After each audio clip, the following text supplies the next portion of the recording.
So that's the two big releases this week. On TV, however,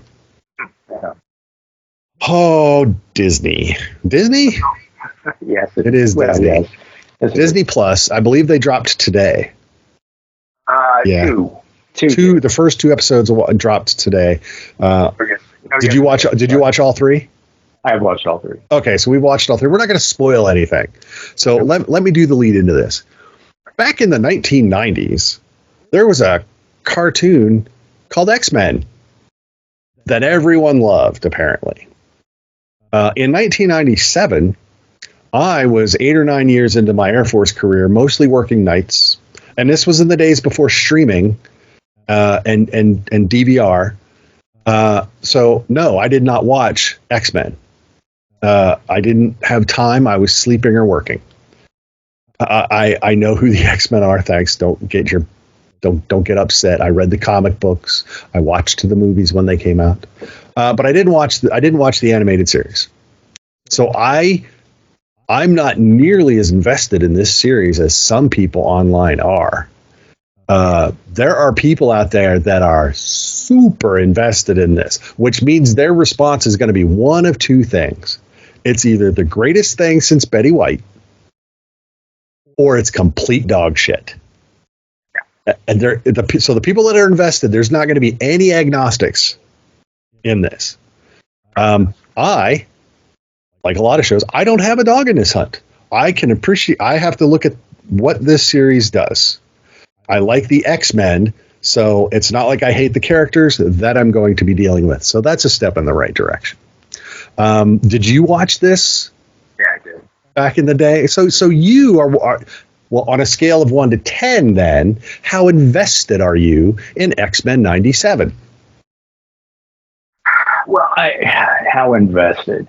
I think, you know what, I think that those of us who grew up with comic books always kind of understood that there were going to be different versions of the characters. Yes. And some of them would be more of what we wanted them to be, and others would be, essentially, I think I'm far more open to the idea of different versions of Wolverine than I am of different versions of Indiana Jones or, somebody else like that. Luke Skywalker or just the way that you kind of, so I always enjoyed it. I don't think that it's not how I would have made it. But I felt like it was fun. And it knew its fan base. And so it was quite often, giving the fans what they wanted because it was made by fans and loved by fans. It was one of those things where there was fan service, but that's because you had people making them who desperately wanted to see cartoons about these stories as well. Are you trying to say they were creating a product to cater to the fans of the product? Yes. Oh, wow. That's revolutionary. I know, but it's because but also not in an insincere corporate sort of way. Right. In the sort of idea of, I can't believe they're letting us do this. Let's do this. Right. That sort of attitude. And it does have its own tone. They did a comic book series that was based on, the comics or the animated show as well. That was, it's one of those meta things where it's like, okay, so we had this animated film that was based on comic books and got its own comic book. This comic book that's inspired by the thing that was inspired by comic. Anyway, it's not my. Well, I don't. I'd have to go back and give it a hard watch. I was going to say it's not my favorite Magneto. It's not my favorite, but you know what? They're not bad. From the original series. Correct. Okay, so let's come forward a second because I need you to answer me some questions then. Okay. About this new one, because I said I didn't watch the originals. All I know about the originals is that was the version of Professor X that everyone wanted to show up in Multiverse of Madness in his yellow floaty wheelchair, and that's the version they got. So everyone was happy about that. That's what I know. So let me ask you a question. Did Magneto look like that in the original series? Pretty much. Really? They gave him like gray Fabio hair.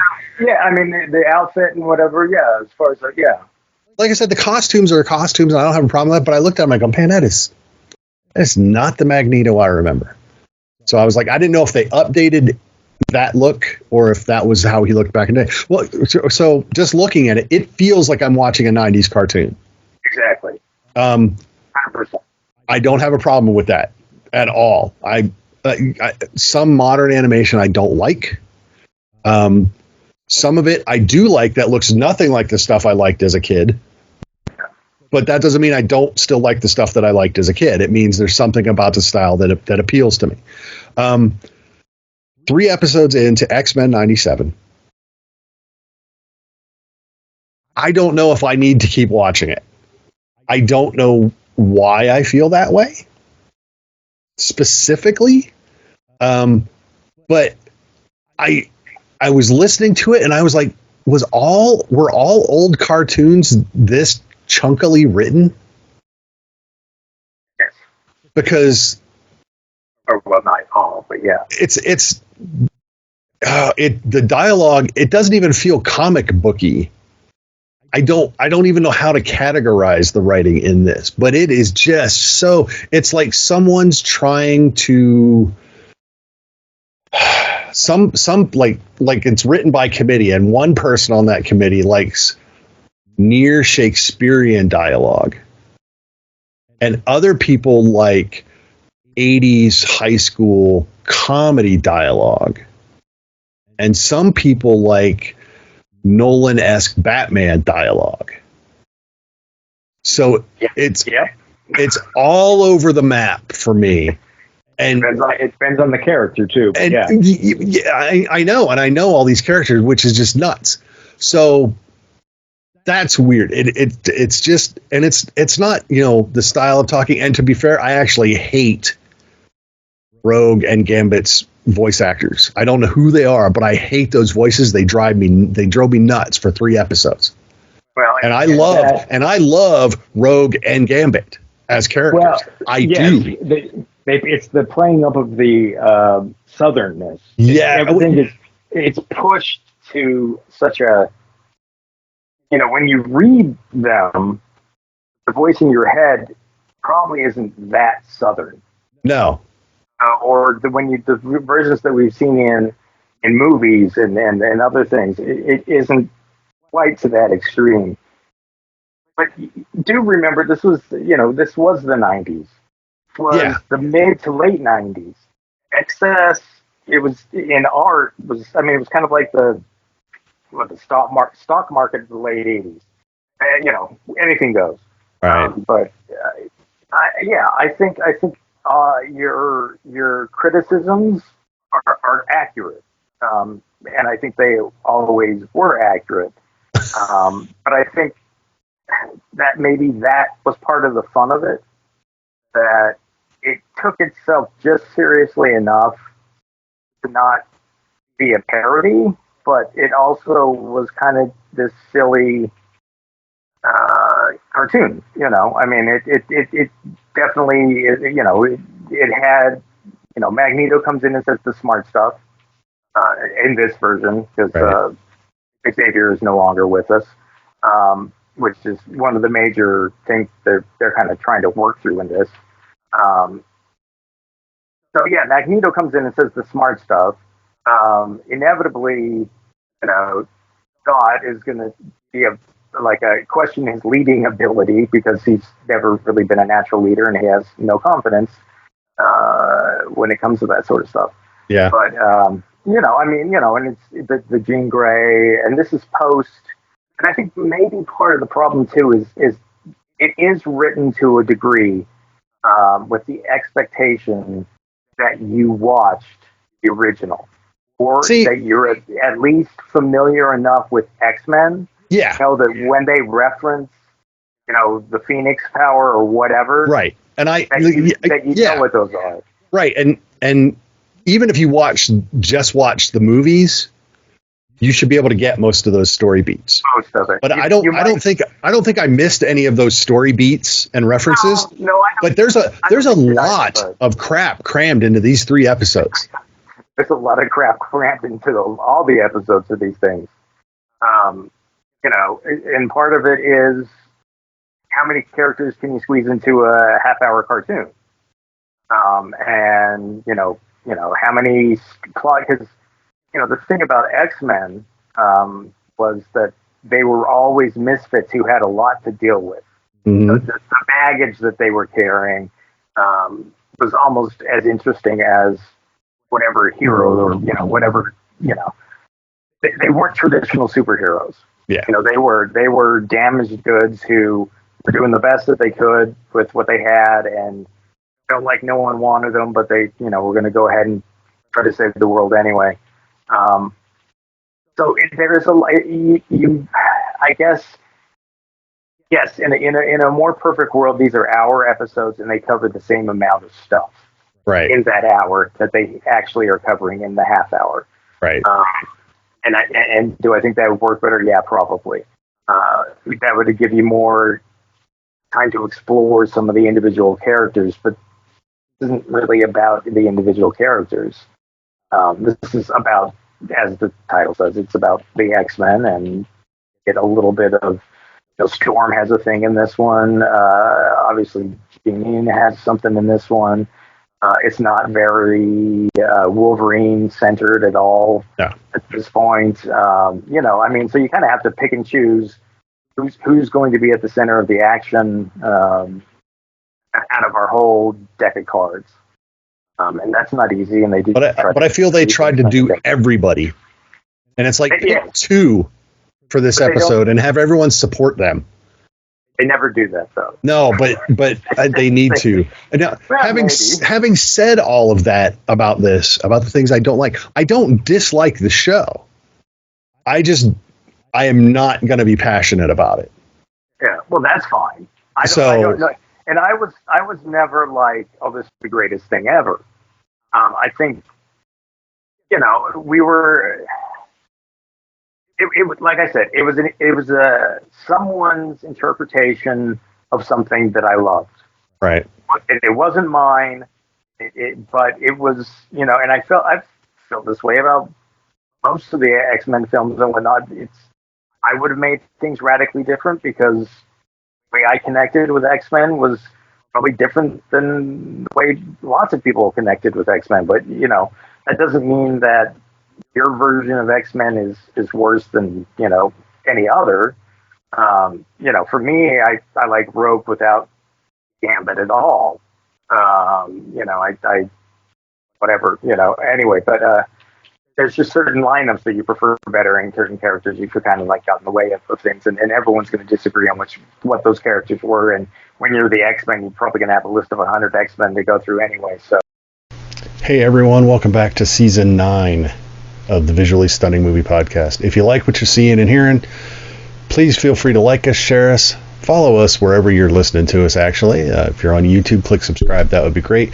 Go to the website at vsmoviepodcast.com, and that will give you links to all of our socials. It'll give you write-ups of stuff that's not audio, but you'll get pretty much everything there. So if you like what you're seeing and hearing, make sure you share it with everyone else. Now let's get back to the show. Yeah, well, in that way, the X-Men are a lot like the Avengers. Yeah. There's a pool of characters that they draw to build any one version. Yeah. The X-Men have way more. As many as the Avengers have, the X-Men have way more to draw on. And that's to a certain extent why they have all the spin-offs, the X-Force and whatever. The X-Force, X-Factor, New Mutants. Again, still a movie that I enjoyed, by the way. For what it was. The X-Men has a lot more room to grow. But yes, I do think if you're looking for something with a lot of depth, you've come to the wrong place. Yeah. Well, it's not even, I don't even know. Like I said, I don't know why I'm not. It's a cartoon. I can wrap my head around it. And it's the X-Men. Sure, enjoy the heck out of the X-Men. But there's just, for some reason, I'm just like, I'm not excited. Did you watch? There was a couple seasons of the Wolverine animated series. Oh, really? I think you would prefer that. Maybe I'll have to check out a couple episodes of that if I can find it. And I think that kind of got shelved because it came into when Marvel sold to Disney, and a lot of this is the behind the scenes stuff. And yeah, they didn't. I don't know, but there's 2 or 3 seasons of Wolverine that were, I think, more of the more, or what, serious, or I don't know how to, I don't know. I'll watch it and report back and see if I can figure out what the difference is, aside from the fact that it's probably darker. It's darker, and it's also, I think they've narrowed the field. Right. It does have a lot of other characters in it as well, but they, when you say it's a Wolverine series, we know who the center of that's going to be. Yeah. When you say it's an X-Men series, the first question is, which what X-Men? era? Yeah, which version? And then, although let me another million things from there. But yeah, let me say one thing. They have the character Morph in here, which, other garbage aside, I was interested to see that when he was changing through a bunch of forms. Sorry, when they were changing through a bunch of forms, the angel that they hit on was Archangel. From Apocalypse, and I was like, oh, I know that. but it was a really quick cycling through of different X-Men that Morph was going through, and that popped up, and I was like, ooh. And if you don't quite understand what he's doing, you might feel like, how in the world, where did Colossus come from? What in the world was? Yeah, more if you come in, because Morph he's not a household name. But if you know the character, then it makes sense, and they kind of explain it. But then there's where there's just like, because what Morph turns into Colossus, Colossus's sister Ilyana, Archangel, and then obviously he messes with the X-Men we have, and he duplicates them a couple times just to mess with other ones. But yeah, so it was a nice smattering that Morph went through, which was kind of cool. Can I say I don't think you can have? I would never put Morph in anything that I created. No, it could be a cop-out character because it's not just a shapeshift; it's a power lift.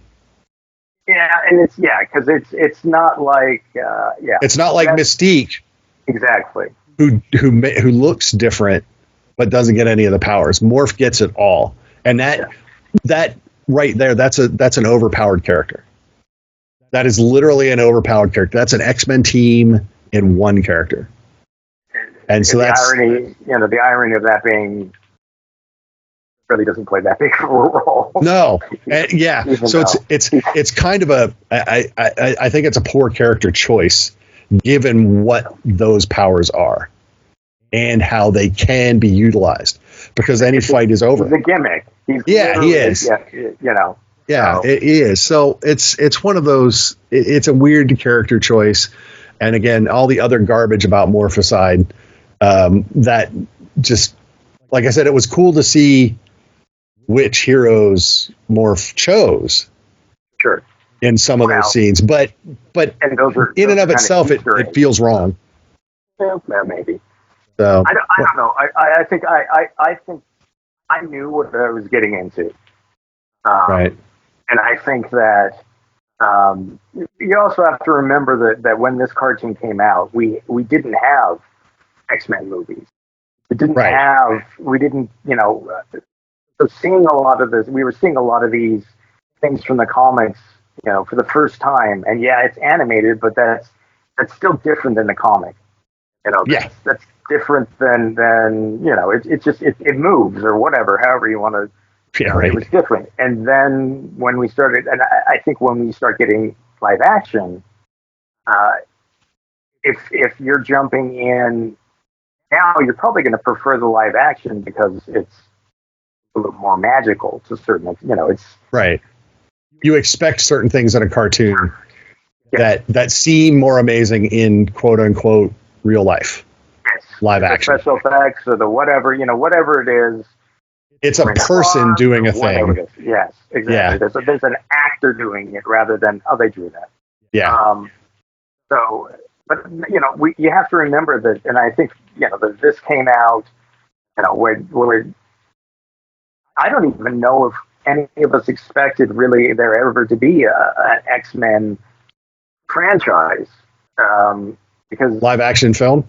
Yeah, I mean, yeah, no, I don't think there was. I mean, it was sort of like, well, this is the best we're going to get because no one's going to, I mean, the landscape is so radically different. Yeah. And the irony, of course, being is when X-Men did come around, it was one of the films that opened the floodgates to everything that we have going on, or at the height of comic book mania, because it was one of the films that had a surprisingly good audience that told, the Hollywood filmmakers that, maybe there's something we should be exploring. Turns out there's a thing here. Yeah, there's a thing. We didn't think there was a thing, but we got this Spider-Man guy making movies and people love it. We got these X-Men people. Look at those X-Men. They're crazy. I mean, they got some black lady running around with a guy who has claws, and I mean, there's who wouldn't like that? There's so much diversity going on here that I don't know how I can handle that. No one's gonna like that. I know, right? You need to cater to where's the anyway. I'm waiting for Canada to sublet Alpha Flight and make an Alpha Flight movie. Okay. I'm down with that. I would love an Excalibur movie.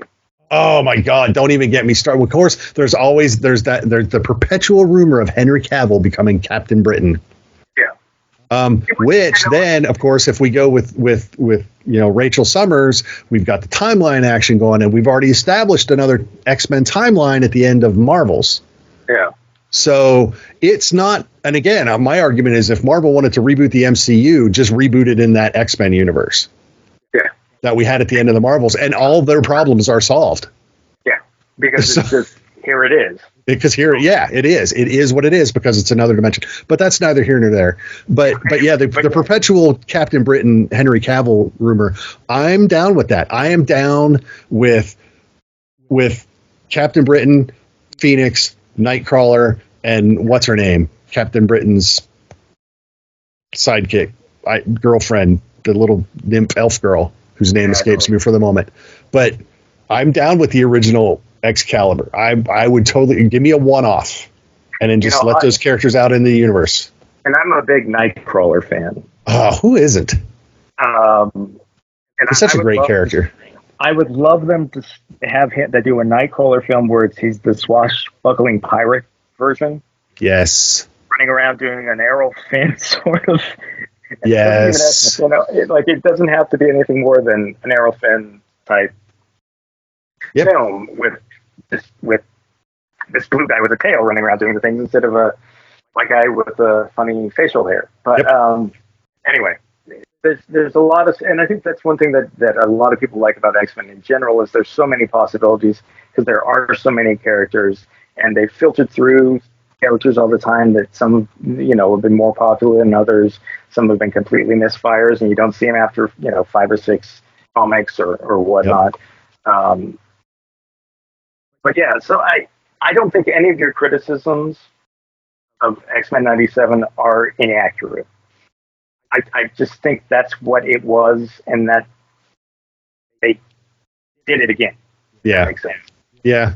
So, like I said, but then to be fair, I think the diehards, they're either going to be on a scale of 1 to 10, they're going to be either 1, which is enthusiastically hateful, or they're going to be 10, enthusiastically excited.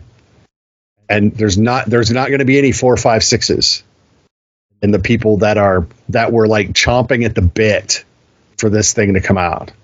Yeah, and that's funny because I intended to go back and watch all of the old ones before I watched this. Right. And it was kind of always there, and I would pull it up occasionally and get distracted and go, so I mean, I liked it. Yeah. But I was never one of those. That wasn't my introduction to X-Men. That was an introduction for a lot of people. Right. And that also, the way they feel about that particular series is because that's where they first discovered. You tend to, there's a reason Tom Baker is most people's Doctor Who. Yeah. Because unless you don't know who Tom Baker is, and then it's probably one of the new guys. Then it's Tennant. Tennant, it would be. Yeah, there's two doctors that prefer, if you say Doctor Who, they're like, oh, Tom Baker, or they're like, oh, David Tennant. So yeah, that's it. But yeah, normally it's your first. It's the one you remember. It's the one that you baseline everything off of. It's what you fell in love with. Yeah. And then everything else is, judged by what it either completely disrespects or it really does advance the character. That's nobody's ever apathetic again. But always set your baseline. Set your baseline appreciation for the character, universe, whatever. Yeah. But the first is how that works. So interesting. Anyway, so I think the moral of this story is, if you like the animated series when it was on, I think you'll like this. If this is the first time you're seeing the animated series, I don't know that it's going to be for you, because I don't know that it's the X-Men that you want. Right. Like I said, I don't dislike it. So, I mean, I would have to try to hate this. Like I said, but it's not going to be must-see viewing for me. If I'm bored, I might click it on and go, oh, I've only got 2 episodes to catch up on. Maybe I'll catch up on it. But it's not going to be like, oh, the new episode drops today. It is different than some of the Batman animated series that felt a little more, essential.